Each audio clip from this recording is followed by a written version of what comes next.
대종경 수행품 30장, 대종경 수행품 30장 보겠습니다. 대종사 말씀하시기를 사람의 성품은 원래 선악이 없는 것이나 습관에 따라 선악의 인품이 있어지나니 습관은 곧 당인의 처음 한 생각이 좌우의 모든 인연에 응하고 또 응하는 가운데 이루어지는 것이라. 가령 그대들이 공부에 발심하여 처음으로 이 도량에 와서 스승과 동지를 만나고 법과 규칙을 지켜나갈 때에 처음에는 모든 일이 서투르고 맞지 아니하여 감내하기가 어려우나 그 발심을 변하지 아니하고 오래 계속하면 차차 마음과 행동이 익어져서 필경에는 힘들지 아니하고도 자연히 골라지게 되나니 이것이 곧 습관이라. 이와 같이 좌우의 인연을 따라 습관되는 이치가 선과 악이 서로 다르지 아니하나 선한 일에는 습관되기가 어렵고 악한 일에는 습관되기가 쉬우며 또는 선한 습관을 들이기 위하여 공부하는 중에도 조금만 방심하면 알지 못하는 가운데 악한 경계에 흘러가서 처음 목적한 바와는 반대로 되기 쉽나니 이 점에 늘 주의하여야 착한 인품을 이루게 되리라. 대종경 수행품 30장에서 말씀하시는 것은 이제 어찌 보면 성품과 습관에 관한 문제, 크게 잡으면 성품과 습관에 관한 문제입니다. 일단은 성품에 대한 이야기를 먼저 하시는데요. 성품이라는 것은 선악이 없어요. 그러니까는 선과 악에 물들지 않고 선과 악 둘 중에 하나도 아니에요.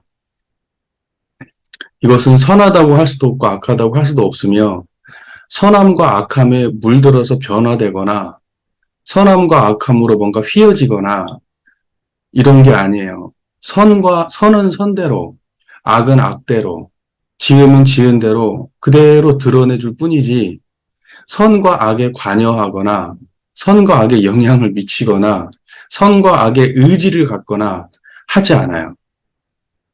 지금 우리가 무언가를 무심히 쳐다볼 때 그 대상을 그냥 드러내줄 뿐이죠. 네. 선과 악을, 그러니까 뭐냐면 그 성품이라고 하는 것은 그 우주만유의 본원이잖아요. 그러니까 바탕이야, 바탕. 본래의 근원이야. 그러니까 모든 현상을 드러내주고 모든 현상을 있게 해주는 본질은 맞는데 거기에 관여하지 않아요. 그러면 현상이 그렇게 드러나는 건 왜 그렇게 드러나느냐? 지은 대로 드러나요. 지은 대로. 내가 무언가를 많이 쳐다보고 인식이 많으면 그쪽에 많이 드러나고 무언가를 많이 모르면 모르는 대로 드러나요. 그러니까 쉽게 말해서 선이라고 하면 선의 행위를 많이 하고 악이라고 하면 악의 행위를 많이 했을 때 자기가 어느 쪽을 많이 신경 쓰이고 많이 인연을 맺었냐에 따라서 그쪽을 많이 드러내줄 뿐 어디에도 관여하지 않아요. 그러니까는 인과가 있는 그대로 드러나도록 하는 것이 그게 성품이지 성품이 들어서 인과를 주재하지 않는다. 이거 분명히 했으면 좋겠습니다. 만약에 성품이 들어서 인과를 주재한다면 그러면 우리가 저기 근원적으로 따져가 보면은 석가모니 부처님이 이미 중생제도를 다 끝냈어야 돼요. 그리고 그러니까 만약에 예를 들면은 성품 자리만 깨치고 나면 견성을 하고 나면은 그러면 완전히 그 사람의 선악의 문제가 해결이 돼야 돼요. 그렇지 않잖아요. 성품은 선악으로부터 벗어날 수는 있어도 선악에 개입하지 않는다니까. 선악을 초월할 수 있어도 선악에 개입을 하지 않아. 무슨 말인지 아시겠죠? 그러니까 성품이라고 하는 것과 선을 이렇게 연결 지으면 안 돼요. 그러면 벌써 성품이 오염되는 거예요. 그 성품에 대한 이해가 바른 견해가 깨지게 되는 거예요. 선이냐 악이냐 둘 중에 성품은 선이다. 옳으냐 그르냐 둘 중에 성품은 옳다. 이렇게 거기에다가 무슨 선악, 무슨 이익, 무슨 뭐 이런 걸 갖다가 거기다 대입하면은 그러면 벌써 그 성품의 본질하고는 멀어지는 거예요. 무슨 말인지 이해되시죠? 성품이라고 하는 것은 선악에 개입하지 않는다. 그러면 선악은 뭐냐? 선악은 인과보응의 세계예요. 인과보응의 세계는 지은 대로 받게 되는 거예요. 그러니까는 뭐냐면 우리가 무언가 처음에 근본무명이라고 하잖아요. 청정한 자리 모르고 한 생각을 일으켜요. 그리고 살아요. 굉장히 오랜 시간 동안. 그럼 한 생각이 인연되고 또 인연되고 또 인연되는 가운데에 그 수많은 자기 성격과 감정과 지식과 경험들이 막 쌓였어요. 아기가 처음에 딱 태어날 때 아무것도 모르고 응애 하고 태어났어요. 태어났다가 엄마의 눈빛, 그 다음에 뭘 받아 먹고, 무언가를 쳐다보고, 뭔가를 느끼고, 넘어지면서 울고, 뭐 하고, 막 하는 과정에서 애가, 여러 가지 그 지식도 생기고, 경험도 쌓이고, 막 하면서 이것은 옳은 거야, 저것은 그런 거야, 이건 이로운 거야, 저건 해로운 거야, 수많은 판단들을 하면서 그 아이가 점점 성장해 가잖아요. 그러다가 어느 순간 되면은 엄마가 처음에는 개입을 하다가 나중에 아이가 더 크면 부모가 개입할 수 없어요. 자기가 더 많은 생각과 판단을 하고 부모하고 무관하게 이제 살아가요, 삶을. 뭐 예속되기도 하지만. 어쨌든 간에 우리의 존재는 불생불멸과 인과보응으로 되어 있어요. 불생불멸의 바탕에서 인과가 일어나다 사라지고 인연 맺고 그것이 우리의 삶 전체거든요. 그러니까는 선을 많이 쌓고 싶다 그러면 선업을 많이 지으면 돼요. 네. 그 다음에 이제 자기도 모르는 가운데 악업을 많이 지으면 이제 악행을 많이 하면은 악업이 많이 쌓이겠죠. 선도 악에도 물들지 않으면 성품자리가 양성되겠죠. 성품자리가 양성되면 선, 악에 물들지 않는 힘이 있기 때문에 선은 취하고 악은 버릴 힘이 커지겠죠. 네. 그 정도 내용으로 이해하시면 돼요. 그래서 이제 문장을 보면은 이렇게 돼 있죠. 사람의 성품은 원래가 선악이 없는 것이나 습관에 따라 선악의 인품이 있어지나니. 습관이라고 하는 것은 그 사람의 길들인 바에 따라서 선악의 인품이 있어진다.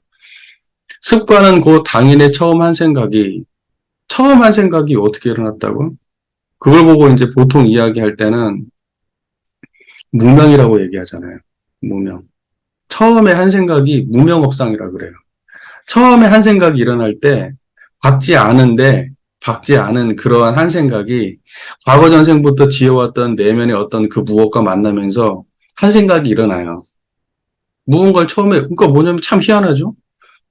저희도 아들하고 딸을 키우는데 얘네들은 처음부터 다른 인간이었어요. 완벽하게. 사람들이 그래요. 처음에 태어날 때 똑같이 태어나지 않냐고. 아니더라고. 태어날 때부터 달라요, 그냥. 예, 그냥 다른 인간으로 태어나가지고, 그러면 얘네들이 어렸을 때부터 지금 이제 중학교 가고, 초등학교 고학년이 됐는데, 그러면 부모의 노력에 따라서 얘네들이 바뀌었냐? 성격이 안 바뀌었어요. 제가 볼 때는. 깐난아기 때부터, 물론 경계 상황이 다르니까 다르게 반응한 건 있겠지만은, 깐난아기 때부터 하던 짓을 지금도 똑같이 해요. 성격이 안 바뀌더라고. 우리가 예를 들면 억지로 교정할 수 있지만 예를 들면 그 욕망의 그 방향성 있잖아요. 이게 안 바뀌어요. 안 바뀌더라고. 이것을 보편화시킬 수는 없어요. 보편화시킬 수는 없죠. 저의 경험 안에서는 그렇더라고요. 왜냐하면 제가 관찰을 해보니까 궁금하잖아. 궁금하잖아요. 그러니까는 저는 그래도 관찰 대상이 샘플이 있으니까 아들도 딸도 제가 관찰을 많이 해보고 변화상도 지켜보고 변화가 되는가 안 되는가 혼내도 안 변해요. 몇 가지를 행동은 수정할 수는 있겠지. 근데 근본적으로 자기 의지를 가지고 뭔가 수정해가지고 한다고 해도 쉽지 않아. 잘 안 되더라고. 그러니까는 성격 급한 놈은 그냥 성격 급한 대로 사는 거고 느긋한 놈은 느긋한 대로 사는 거고 막 처먹는 거 좋아하는 놈은 처먹는 거 좋아하는 방식대로 사는 거고 여기저기 무관심하고 지 좋아하는 것만 하는 놈은 그렇게 살더라고. 근데 그걸 막 바꾸려고 들어가지고 되는 문제가 아니더라고. 자기가 정말로 뭔가 인식하고 바꿔야지 하면 모르겠지만, 주변에서 뭐 이렇게 덤벼든다고 바꿔가지고 그런 문제 아닌 것 같아. 제가 우리 애들을 보니까. 물론 저한테 국한된 얘기예요. 물론 저한테. 근데 저를 봐도 그렇더라고.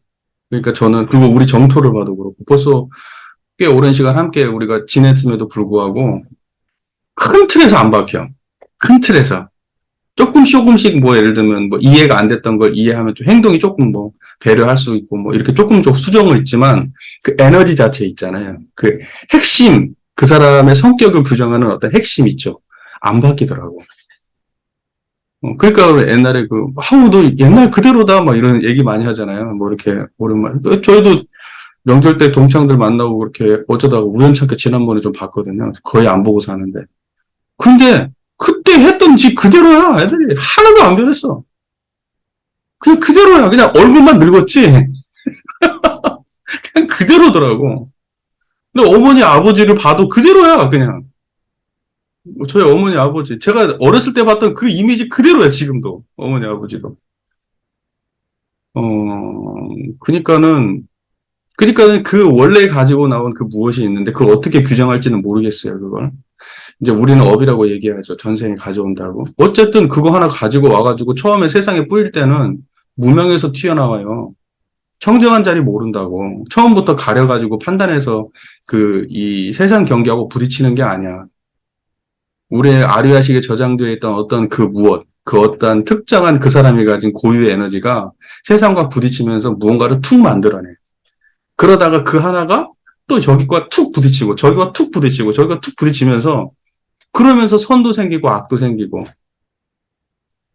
근데 선악이라고 하는 것은 동양에서는 절대적, 특히 불교에서는 절대적 기준이 있지는 않아요. 뭐 이것은 선이다, 저건 악이다. 서양에서 보면은 흑백 논리잖아요. 예를 들면 악의 세계가 있고 선의 세계가 있잖아. 하나님의 세계가 있고 마귀의 세계가 있잖아. 그래가지고 그 사람들은 칼로 무자르듯이 딱 구분돼요. 물리적으로 완전히 그냥 마음속에서 구분되듯이 구분된다고. 이건 연필, 이건 지우개처럼 딱 구분돼. 그러나 그러한 세상에 있냐? 없어요. 예를 들면 굉장히 안 좋은 사람이라고 하는데 자식이 볼 때 그 사람은 굉장히 자상했던 아버지였던 거야.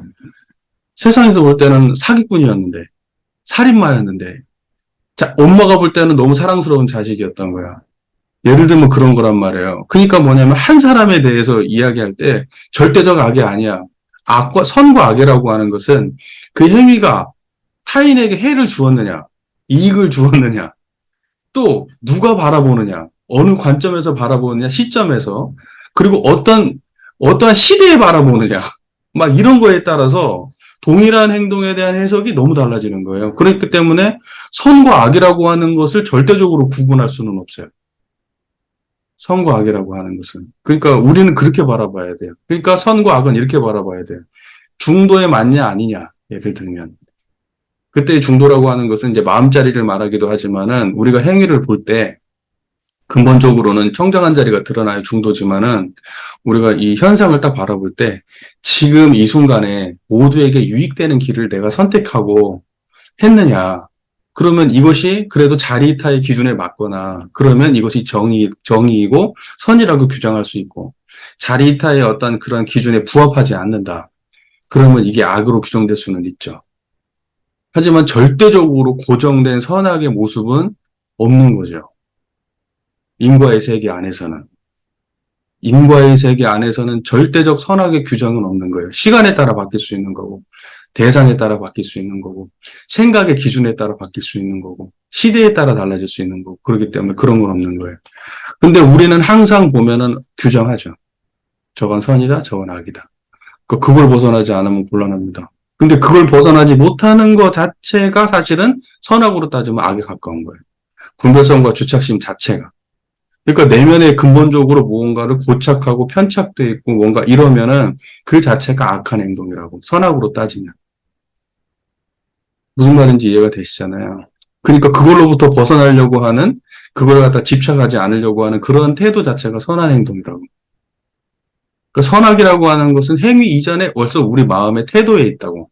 그러니까 선악의 뿌리를 찾자면 생멸심에 끌려서 이쪽 저쪽에서 시비 이해 속에서 놀아나면은 그것은 악에 가까운 쪽이고 거기에 끌리지 않는 중도의 마음을 챙기면 선에 가까운 거예요.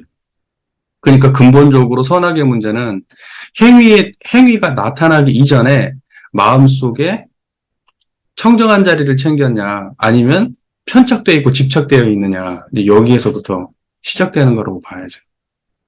대부분 보면 선이라고 이야기하고 행동하는 사람들도 선에 고착돼가지고 한쪽을 악으로 규정하는 순간 선이 악으로 변한 거예요. 예. 왜냐면 선이라고 규정하면서 저놈은 악이야 그러면서 때려 죽여버려야 돼. 이렇게 나가거든요.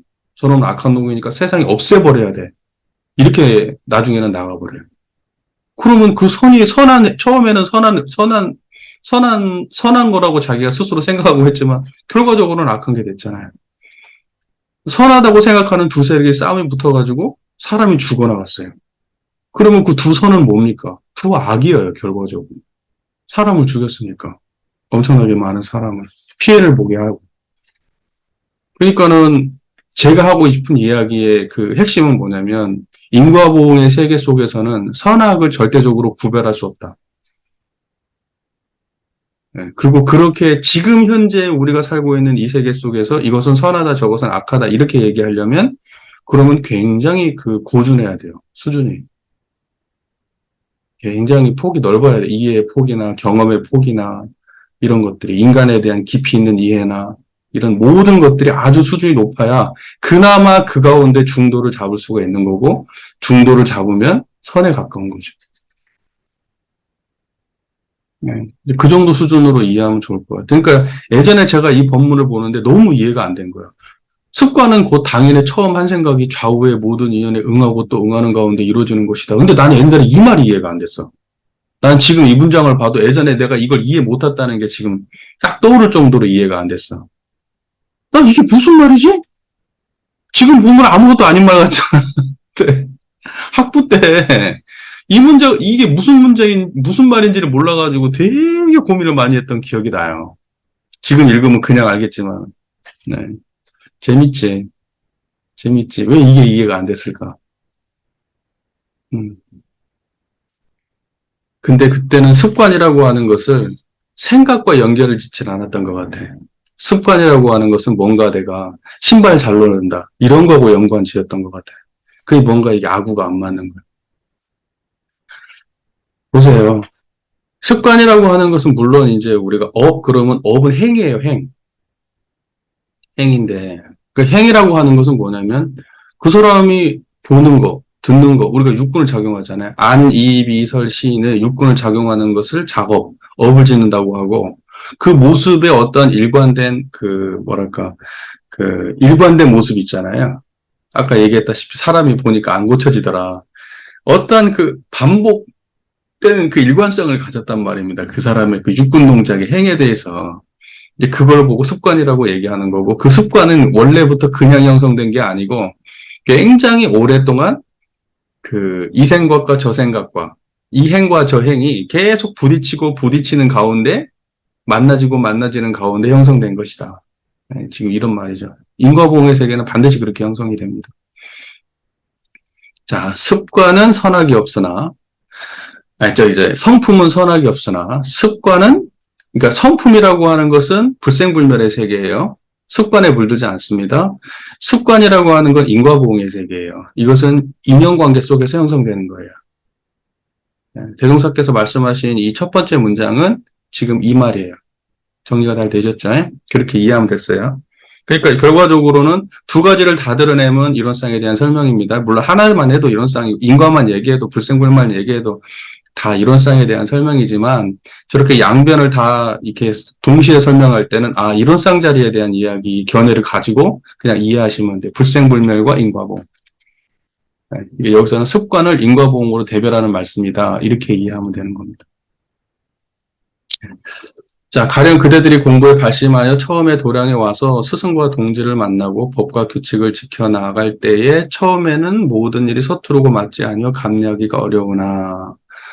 그러니까 지금 선업에 대한 이야기를 하고 싶죠. 출가해가지고 여기 들어와가지고 업이라고 하는 것은 좌우의 인연에 응하는 가운데 발생하는 건데, 내가 지금 여기 이 회상에 들어와가지고 공부를 하려고 하면 내가 과거에 인연 맺지 않았던 것들과 새로운 관계를 맺어야 되니까 부딪히고 응하는 관계에서 이것이 되잖아요.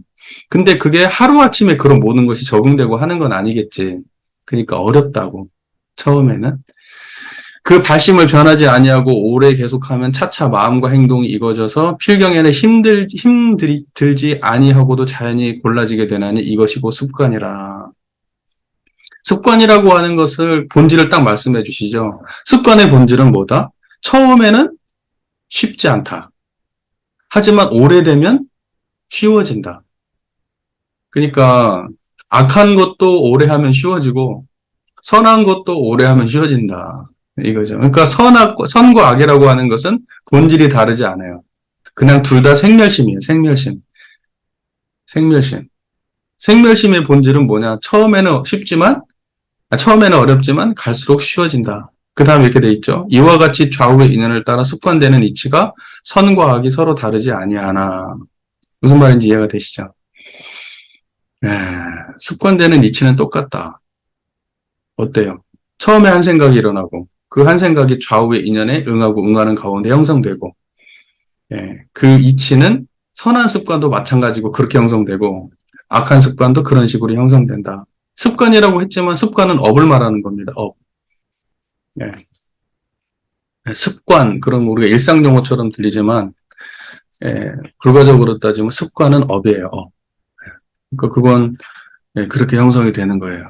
그 다음에 이렇게 돼 있죠. 선한 일에는 습관 되기 어렵고 악한 일에는 습관 되기가 쉬우면 그죠? 습관은 습관인데 그러면서 그렇게 우리가 예로 많이 들잖아요. 왜 밭에다가 작물을 심으면 풀은 그냥 가만 놔둬도 무성하게 자라고 작물은 왜 이렇게 쉽게 잘 죽는지 그렇게 키우려고 노력해도 작물은 어렵고 풀들은 막 자라난다. 이제 그렇게 하면서 이러한 비유를 많이 해주셨죠. 선한 습관을 들이기 위해서 공부하는 중에도 조금만 방심하면 알지 못하는 가운데 악한 경계에 흘러가서 처음 목적한 바와는 반대로 되기 쉽나니 이 점에 늘 주의하여야 착한 인품을 이루게 되리라. 착한 인품. 그러니까 원불교에서는 우리가 요즘에 이제 선종 공부를 하고 있잖아요. 그쪽 선 공부를 특히 조사선 공부를 많이 하고 있으면 거기서는 불생불멸 얘기만 이제 선악 문제 얘기 안 하잖아요. 원불교에서는 선악 문제가 비율적으로 따지면 더 많아요, 훨씬. 본문의 양의 비율로 따지면 선악 문제가 훨씬 많아요. 그러니까 조사선을 공부하는 사람들이 원불교 오면은 뭐야 여기는 맨날 생멸심 갖고 공부하는 데네. 이렇게 얘기할 거 아니에요. 깨달음은 없고 맨날 습관 고치는 얘기만 하네. 근데 제가 볼 때는 이제 조사선 계통을 보면은 저 사람들은 맨날 저기 뭐야 깨달음만 얘기하고 선악의 문제는 논하질 않네. 저는 이렇게 얘기할 거예요. 그렇게 해가지고 산속에 살 거요? 그럼 이 대승이라고 해놓고 세상에 대해서 세상은 선악으로 돌아가는 건데 세상은 어떠한 양변으로 돌아가는 건데 선악의 양변으로 돌아가는 건데 그럼 세상 문제는 손 놓고 혼자 깨쳐 말 거예요? 그래서 현실감이 없다 저는 그렇게 말할 것 같아요. 그러니까는 제가 이제 그쪽 공부해 보시니까 분위기 아실 거 아니에요.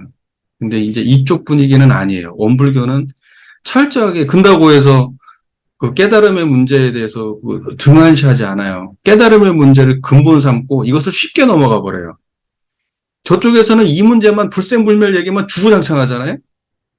불생불멸 얘기가 그냥 시작부터 끝까지잖아요. 경전 한 권이 다 그냥 불생불멸 아니야, 그냥 다. 처음부터 끝까지 똑같은 얘기 말만 바꿔가지고 계속 하잖아요. 제가 요새 최근에 이제 다음에 공부할 거 증도가 신신명을 이제 거의 다 읽었어요. 이제 거의 읽었는데 이 증도가 신신명도요. 처음부터 끝까지 똑같은 얘기 반복이야. 그냥 계속 반복이야. 말만 바꿔가지고. 그러니까는 불생불멸 하나는 하여튼 그 선가에서 하여튼 집요해. 그냥 아주 그거 하나는. 그런데 역시 선악의 문제는 안 다뤄요. 선악의 문제는 안 다룹니다. 그러니까는 제가 보기에 그게 한계야. 한계입니다. 그러니까 원불교는 양변을 다 다룬다는 면에서 훌륭하다고 봐요. 저는 개인적으로. 그러니까 우리도 지금 이제 대동사님께서 수행품 30장에서 그 개념적으로 딱 벌써 밝혀주신 핵심을 치워잡아야 돼. 핵심을. 벌써 이 문장 안에 등장하는 게 성품에 대한 문장이 등장하잖아요. 선악이 본래 없다. 이거 먼저 얘기해. 이야기의 시작은. 선악은 본래 없어. 본래 없는 걸 먼저 확보하고 시작을 해야 되지. 그런데 항상 우리는 공부할 때 어떻게 하냐면 선악은 본래 성품이라고 하는 원래 선악이 없는 것이다라고 하는 그 첫 번째의 전제는 치워버려. 그냥 무심결 그렇지 하고 넘어가 버려. 그러면서 그 마음자리는 지금 내가 확인하거나 견성해가지고 확실하게 그 자리에 보려고 않고 나중에는 어디에만 흘러가서 마무리 짓게 되느냐? 착한 인품, 좋은 습관. 여기에만 꽂혀서 마무리하고 끝내버린다고.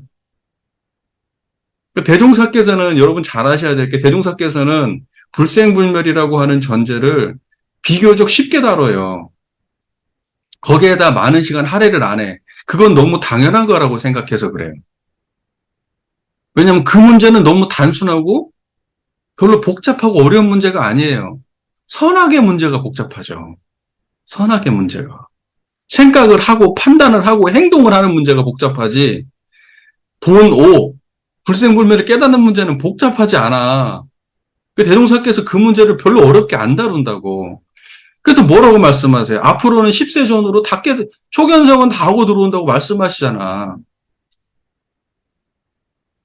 지금 앞으로의 시대는 그거 별로 어려운 일 아니야라고 전제하고 말씀하시기 때문에 미래 시대에는 뭐가 더 문제는요. 그 문제의 근원에서 어떻게 정의행을 할 건가. 대소음의 그 기반해가지고 어떻게 시비애를 밝힐 건가. 초점이 여기에 있어요. 그러니까는 비중적으로 따지면 이것을 너무 쉽게 다루시고 양쪽으로 많이 안 다루니까 우리가 볼 때는 중요하지 않은 것처럼 생각하고 그냥 넘어가지만 이것의 확실한 전제를 가진 나머지 법문이라는 걸 이해해야 된다고. 제가 하고 싶은 이야기의 본질은. 비율적으로 봐보세요. 이 내용적으로. 수행문 30장 내용만 보더라도 성품에 대한 개념에 대한 설명이라고 하는 건 너무 앞에 그냥 간단하게 붙어 있잖아요. 10분의 1도 안 되잖아. 20분의 1도 안 되잖아. 양적으로 따지면.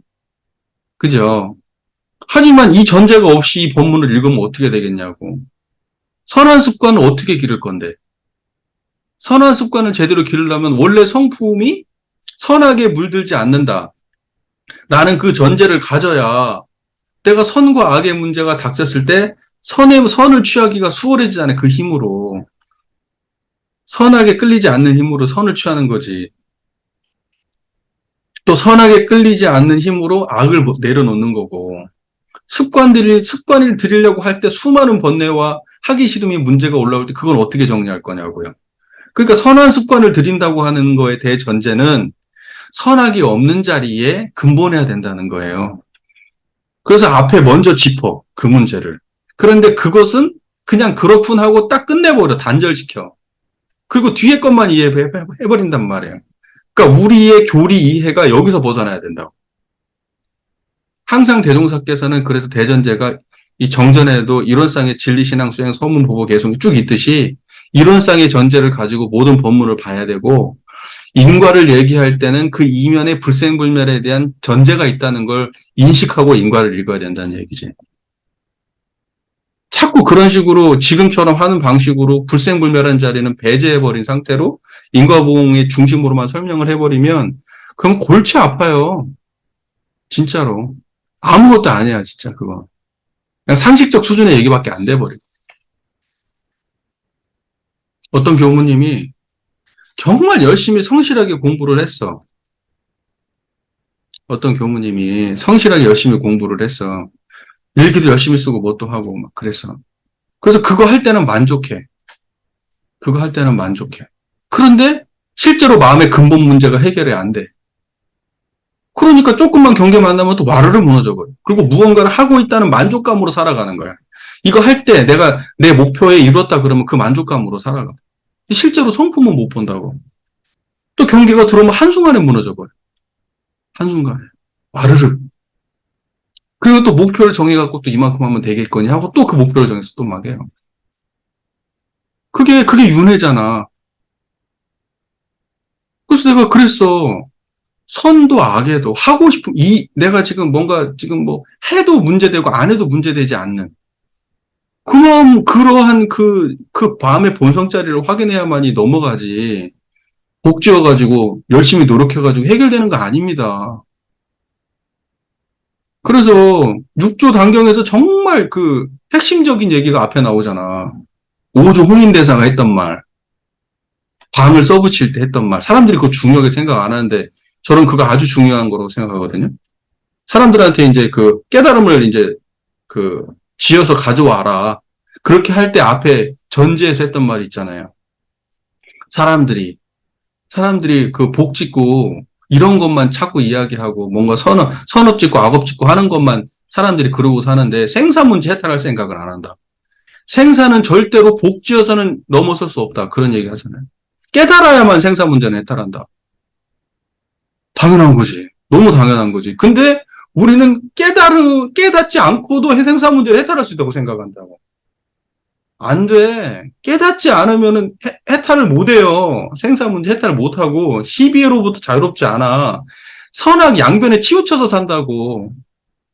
깨닫지 않으면 안 되는 거야. 깨달으면 그냥 기본 전제인 거야. 그걸 전제로 선업도 짓고 세상도 좋아지게 하고 정의 실행도 하고 시비에도 바르게 구현하고 그렇게 사는 거지. 깨달음의 전제가 없이 하면 그건 뭔데 도대체 그게. 그러니까 원불교를 그렇게 전락시키면 안 돼요. 원불교는 그 두 양면을 다 갖춘 원만한 종교인데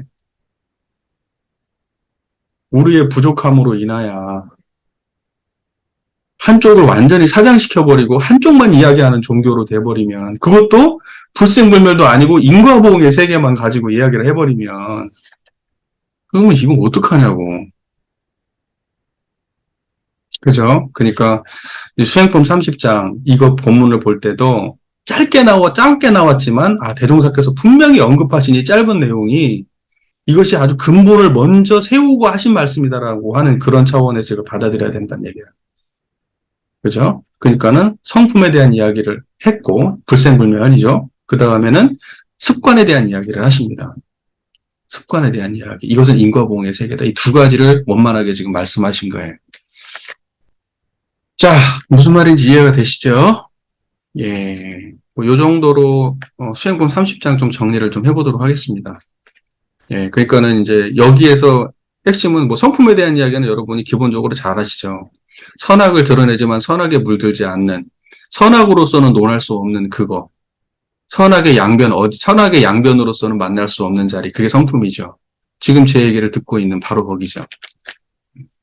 그러니까 악하면 성품 없다. 이러면 이제 성품에 대해 전혀 모르는 얘기예요. 욕을 해도 성품은 드러나 있는 거예요. 그러니까 그 성품에 대한 이야기. 그리고 나서 이제 인과에 대한 이야기인데, 인과에 대한 이야기 중에서 우리가 추려야 될 것은 뭐냐면, 처음에 한 생각이 좌우의 인연에 부딪히고 응하고 응하는 가운데서 선한 것도 나오고 악한 것도 나온다. 그러니 한 생각을 낼 때 그것이 부딪히는 그 과정들을 놓치지 말아야 돼요. 성품이 분명하면은 명명백백하게 다 드러나요. 네, 그런데 성품을 놓치면은 내가 그렇게 부딪히고 응하고 어떤 식으로 부딪히고 응하는지 그 자체를 놓치기 쉽죠. 그러니까 성품의 전제가 없으면 사실은 이런 말들도 좋은 말에 불과하고 머릿속에 이야기에 불과해. 청정해야, 내 마음이 청정해야 물고기가 보이는 거예요. 수십 마리인지 100마리인지 수천 마리인지. 내 마음이 청정해야 산도 보이고 나무도 보이는 거예요. 무슨 말인지 이해가 되시죠? 내가 한 생각이 일어나고 그 한 생각이 이쪽 저쪽으로 부딪히면서 응하면서 또 어떻게 변해가는지 그것을 내가 명명백백하게 볼 수 없다고 하면 인과의 세계 속에서 끌려다니지 절대 자유로울 수 없어요. 그러니까 성품의 전제는 기반이에요, 항상. 그리고 또 한 가지 인과라고 하는 것은 악한 습관은 쉬우나 길들이기 쉽지만 선한 습관은 길들이기 어렵다. 네. 그러니까 그것도 좀 알아두시고요. 그래서 내가 좀 선하게 바뀌고 업이 쉽게 바뀌지 않는다. 왜 내 인생은 이렇게 안 풀리고 뭔가 실제적으로 내 삶의 현장이 그렇게 막 시원시원하게 안 바뀌는 이유는 뭐 때문에 그래요? 내가 선한 습관이 쉽게 들지 않기 때문에 그래요. 내가 말 한마디 고치고 인간관계 하나 바꾸는 거 그거 굉장히 어렵기 때문에 내 삶이 안 바뀌는 거예요. 내 삶을 갖다가 선한 습관 많이 들이면은 천도로 가는 거고, 악한 습관 많이 들이면 지옥 가는 거잖아. 천도인도 수라 축생 악의 지옥 육도윤회 하잖아. 그건 선한 습관하고 악한 습관하고 관계 있는 거잖아요. 그러니까 선한 습관 많이 들어서 내가 천도로 가려고 하면 쉬운 일이 아니지. 악한 습관 자기 모르게 길들여서 악도에 떨어지는 건 수월해도, 음, 무슨 말인지 잘 이해가 되시죠? 네, 전체적으로. 네, 수행품 30장은 이 정도로 이해하시죠? 밖에 사람들이 볼 때 깨달음을 논의하는 거 사치같이 보일 수도 있어요. 사치같이 보이지. 야, 쟤네들은 진짜 한가하구나. 밖에 사람들은 하루하루가 지금 먹고 살기 바쁘고, 끼니 걱정해야 되고, 막, 어떻게 하면 지금 빌린 돈 갚을까 이런 걱정하고 있고 지금 막 난린데, 아이, 교무들은 한가하게 지금 뭐, 견성 한 해 만에 그런 소리나 하고 앉아있구나. 뭐, 이렇게 생각할 수도 있어요. 그런데, 그 사람이 그렇게 생각하도록 만든 것은 교무가 교리를 잘 못 가르쳐서 그런 거예요. 그리고 그걸 견성하고 있는 그 사람도 견성을 아마 어떠한 대상으로 생각하고 있을 거야. 그랬을 수도 있어. 예를 들면, 견성이라고 하는 것이 만지 이루어야 될 우리가 꿈인 것처럼 어떤 목적인 것처럼 뭔가 예를 들면 돈으로 따지면 뭔가 자기 욕망을 성취해서 어느 정도 예를 들면 좋은 아파트, 좋은 차, 뭐 이 정도의 조건을 갖추는 것이 마치 견성인 것처럼 자기 백그라운드에 수도인의 어떤 뭐 이렇게 사치품처럼 이렇게 생각하는 것일지도 모르겠지. 어떨지는 모르지만은 중요한 건 뭐냐면 견성에 대해서 정확하게 이해한다면 견성이라고 하는 것은 일반 사람들한테 더 필요한 건데 경계가 많은 사람들한테 더 필요한 거지. 그게 수도인들은 오히려 뭐 경계가 뭐 얼마나 있어? 시비애가 얼마나 있고 무슨 뭐 그게 일반적으로 살아가는 보통의 사람들보다 덜하지 않겠어요? 당장 눈앞에 지금 생계를 걱정해야 하는 사람들보다는 그러면 오히려 그 청년한테 지금 해야 될 게 그거라고 더 말해줘야지. 지금 일반 사람들이 그 해결해야 될 문제가 견성의 문제가 그게 더 시급하다고. 당신은 지금 이익을 쫓아가지 않냐. 손해와 이익 사이에서 괴로워하지 않냐. 옳고 그름 사이에서 괴로워하지 않냐. 또 성공과 실패 사이에서 괴로워하지 않냐. 그것을 갖다가 정말 제대로 뛰어넘어서 그 끌림없는 마음으로 그 현상계에 대했을 때, 아, 성공도 수월하고 실패해서 좌절도 덜하고 할 건데, 당연히 견성을 먼저 말해야 되지 않냐고. 일반 사람들이 오히려 종교인들한테 다가와서, 교무님, 선악의 문제는 우리도 충분히 아니까, 나도 이익과 손해의 문제에 대해서는 충분히 알고 있으니까, 누구보다 절실하게 하고 있으니까, 그걸 어떻게 넘어갈지 알려주십시오. 지금 이 사회에서 고통스러워 죽겠으니까, 이걸 어떻게 해결할지, 그것을 알려주셔야지. 양변에 치우쳐가지고 이쪽 아니면 저쪽이다, 저쪽 아니면 이쪽이다. 이 소리만 하실 겁니까, 저한테? 공부님 공부 더 열심히 하셔야죠. 이렇게 말을 해야죠, 오히려. 아이, 교무가 견성하겠다는데, 어? 박수는 못 쳐줄 망정, 어? 그게 한쪽에 치우친 견해라고 말해버리면은 우리가 여기 있을 이유가 뭐가 있습니까? 있을 필요가 없지. 존재 이유가 없는 거예요. 그러니까 우린 이렇게 생각해. 견성이라는 것은 무슨 막 특별한 거 아니에요. 다 해도 되고 안 해도 되는 게 아니야. 그냥 당연히 해야 되는 거지, 그게. 성불의 공력이야. 뭐 어마어마하게 사람마다 다르겠지만 초견성하는 문제가 뭐 그렇게 대단해서 그 문제를 가지고 그걸 한 해 만에 하고 그래. 나는 그래서 견성 가지고 한 해 만에 하는 게 제일 답답해. 그리고 그것은 출가 교무만의 문제가 아니고 제가들이 요구해야 될 문제예요. 출가한테. 그래서 출가 교무가 견성 공부를 모르겠다고 그러면 열심히 하시라고 더 북돋아줘야 되고 제가 교도가 견성은 필요 없으니까 어떻게 하면 행복한지만 알려주세요. 그래도 그거 갖고는 안 돼요. 견성해야지. 이렇게 말을 해줘야지.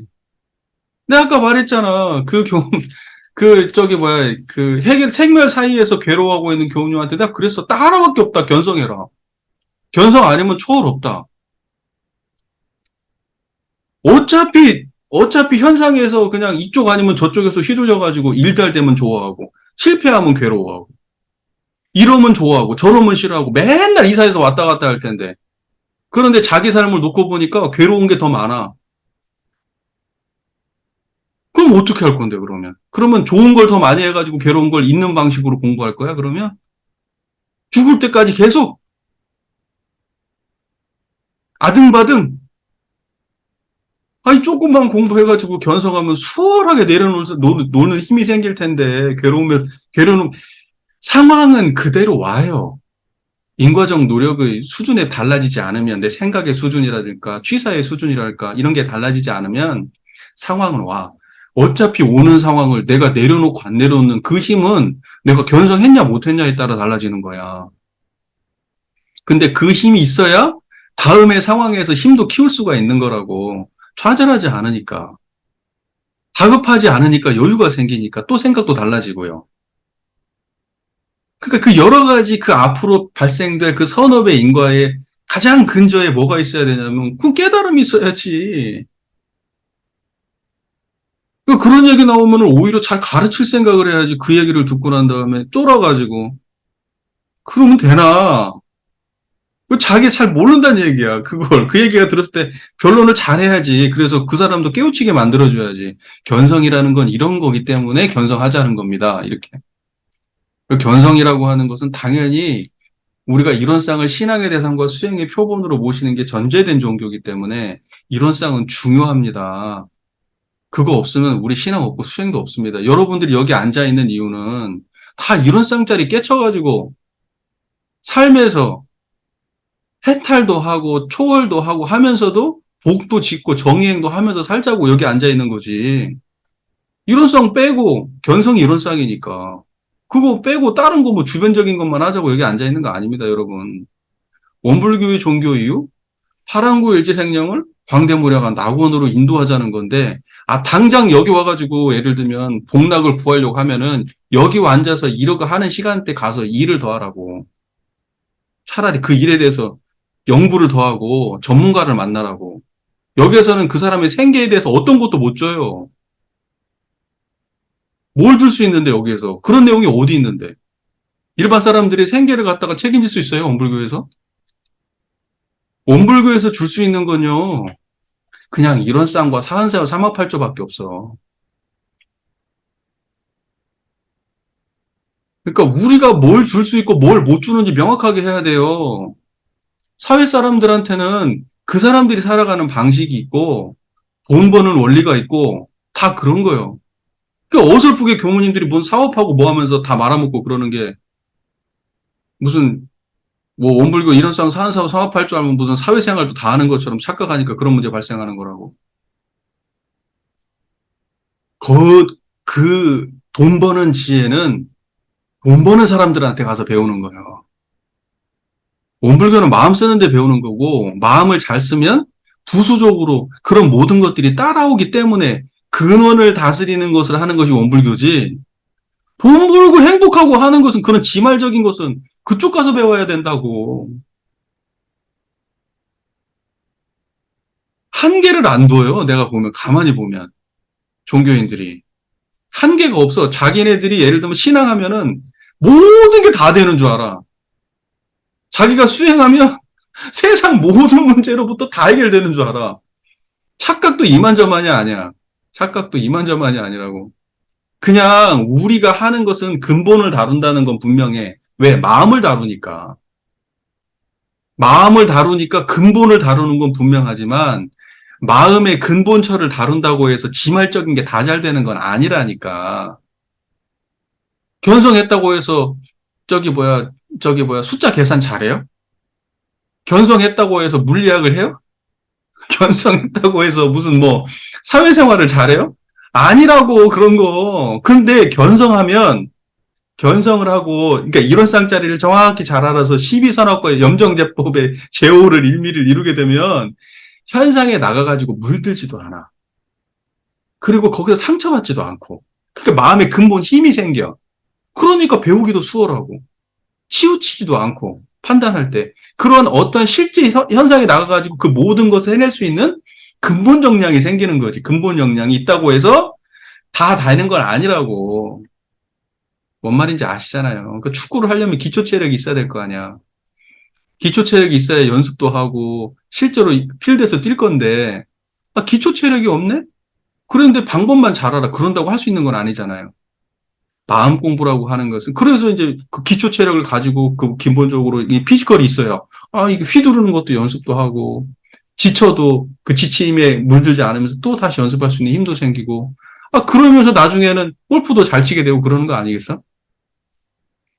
그러니까 모든 걸 할 수 있는 근본 역량이 마음 공부지, 마음 공부를 했다고 해서 당연히 다 되는 건 아니라고. 그것은 다 세상의 지말적인 이야기들은, 가지에 대한 이야기들은 다 가지마다 다 그만한 그 노력을 해야지 되는 거라고. 착각하면 안 돼요. 그러니까 원불교에서 줄 수 있는 것이 그건데 그거 하지 말라고 하면, 원불교에서 견성을 줘야 되는데 견성하지 말라고 하면 그거 어떡하자는 거야. 내가 그 자리에 있었으면 나는 가만히 안 있었지.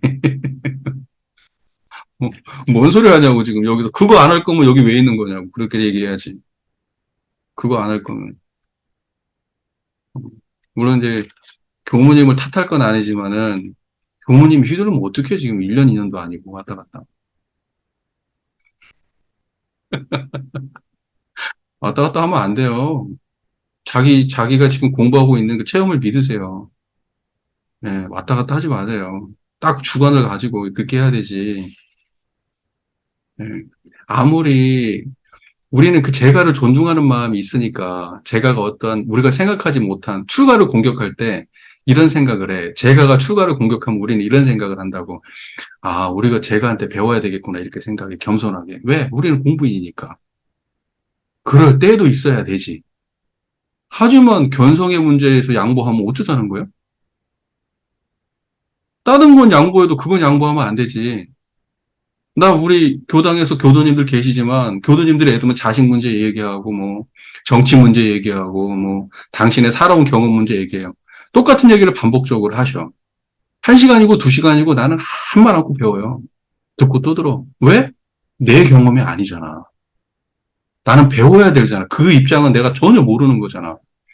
근데 공부 얘기 나오면 그때는 내가 해야 될 일이야. 그거 구분을 못 해요, 그걸? 여기 정우도 있잖아. 정우가 예를 들면 딜러 일을 하면서 얼마나 지금 스트레스도 많이 받고, 인간관계 많이 하고, 돈 버는 그런, 어떻게 해야지 돈을 벌고, 어떻게 하면 손해가 나고 하는 거, 그도 하루 이틀 아니고 굉장히 오랫동안 하면서 자기 나눈 경험이 있을 거 아니야. 그런 얘기를 나올 때는 하나부터 열까지 내가 배울 일 아니야? 나 하나도 모르거든. 자동차에서 쥐뿔도 몰라요. 어떻게 사고 파는지도. 하나도 몰라. 그러면 처음부터 끝까지 내가 배울 일이야. 그런데 예를 들면 원불교에 대한 이야기가 나왔다. 마음 공부와 깨달음에 대한 이야기가 나왔다. 그러면 그때부터 내가 해야 될 일이지. 근데 그걸 자신감 없게 그렇게 하면 되나? 보면, 그 견성 문제에 대해서 양보하고 그러면 안 돼요. 그건 양보할 문제가 아니야. 내가 지금 말을 상당히 좀 강력하게, 좀 길게 하는데, 예. 그리고 혹시라도 그것 때문에 만약에 그 이야기를 해가지고 그런 얘기를 들어서 의기소침해 있다고 그럼 그 친구한테 말해줘야지. 너 지금 하고 있는 거 문제 없어. 너 열심히 해야 돼. 너 길 제대로 잡은 거야. 견성 안 하면 안 돼. 나 사람들한테 항상 하는 말이에요. 행복하고 싶어? 행복하고 싶으면 선업을 많이 쌓으면 돼. 근데 행복은 영원하지 않아. 그러면 행복할 때도 문제 없고 행복에서 굴러 떨어져도 문제 없이 다시 올라오려면 근본 힘을 키우려면 견성해야 돼. 견성이 제일 안전빵이야.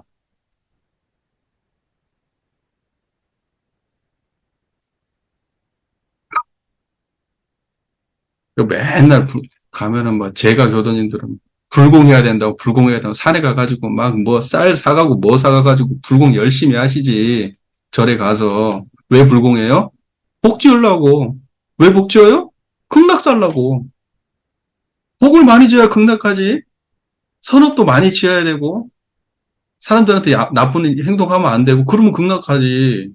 사람들이 다 좋아하고 인생도 편안하고. 그런데 복다 하면 떨어진다고. 육도윤회야 어차피 천국도 천도인도 수라축생 아귀지옥 천도로부터도 벗어나려면 열반과 해탈을 하려면 견성해야 돼. 이론상 알아야 된다고. 그래서 물어봐. 너의 인생의 목적이 그냥 잘 먹고 잘 살고 행복한 데까지냐? 아, 그러면 딴 거 없어. 열심히 복 짓고 살아. 양보하고, 배려하고, 마음 잘 쓰고, 그냥 그렇게 살아. 그러면 천국이요. 이 삶을 살고 있는 이 세상이. 좋은 맘 내고 그렇게 살아. 근데 그거 돼요, 마음대로? 안 되잖아. 막상 하라고 해도 안 되잖아. 결과적으로 견성을 해야지 된다니까. 그 힘이 있어야. 그러니까, 보세요. 끝에만 지말이라고 하잖아요. 자, 근본을 안 다스리고 지말만 얘기해갖고는, 그러면 근본적으로 예를 들면, 극락도 못 가요. 복락도 못 누려. 예. 그러니까 원불교에서는 근본 다스린다는 것만 이해하셔요. 예?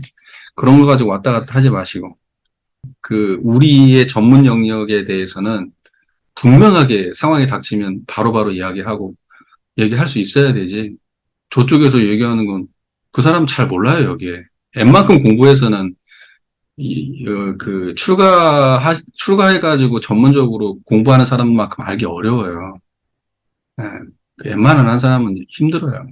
예, 그러니까는 자기 전문 영역에 대해서 자신감을 가지시기를